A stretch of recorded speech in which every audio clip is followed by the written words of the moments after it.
I'm Daniel Gross, and this is the number. The number is 41, which we will get to later. First, this is a special Thanksgiving edition. People are tallying their blessings and talking about what they're thankful for.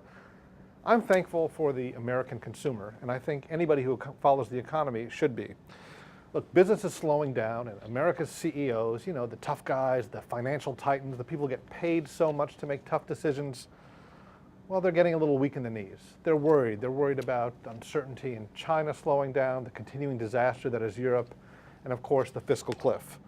Their taxes might go up, and they're so concerned. Many of these companies that get so much of their revenues from government spending are concerned they'll take a big hit in this sequestration. In other words, the fact that the government is finally cutting spending is something that really has them on edge. And so they're taking evasive action. They're paying dividends early. They're putting off capital spending. They're hoarding cash. They're not hiring people. But thankfully, the mighty American consumer is picking up the slack. Now, Hurricane Sandy is playing havoc with the economic data we're getting, but if you read between the lines, it's clear that the American consumer, that accounts for about 70% of economic activity, is actually sort of feeling his or her oats. And that's what's driving growth. We just finished a quarter in which GDP grew at about 3%. It's much higher than it was earlier this year. And it's no thanks to business. It's almost all thanks to the consumer. Why are retail sales at a record high? Why is consumer confidence at a 5-year high? Why is the consumer doing so well? There are a few main factors. One is the jobs market. There are about 1.9 million more people today who have payroll jobs than who had them a year ago.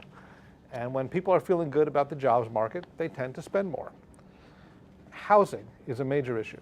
We all know everybody is doing a better job keeping up with their debts. They're paying off their credit cards. They are deleveraging. They're doing a better job keeping up with their mortgages.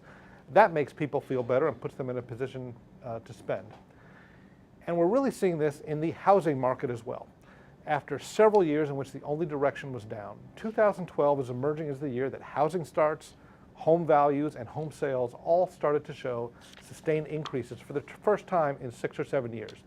That 41% number I referred to, that was the rise in housing starts in October 2012 from October 2011.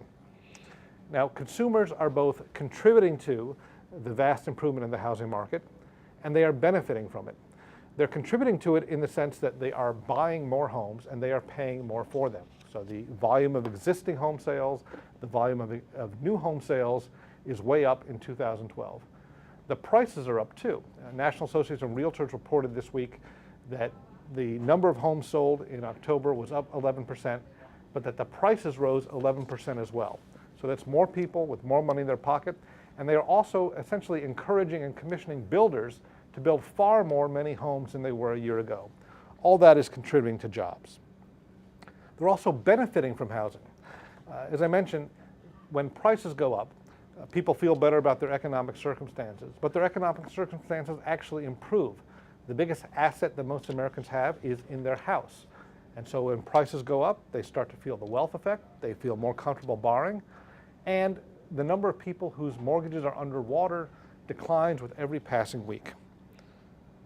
So as we sit and we take a rest from shopping, we should give thanks. Thank the typical consumer. They've dug out from debt, they have worked hard, they have kept up with their financial obligations, and they are now spending more to keep their friends and neighbors employed. I'm Daniel Gross, and this is a special Thanksgiving edition of The Number.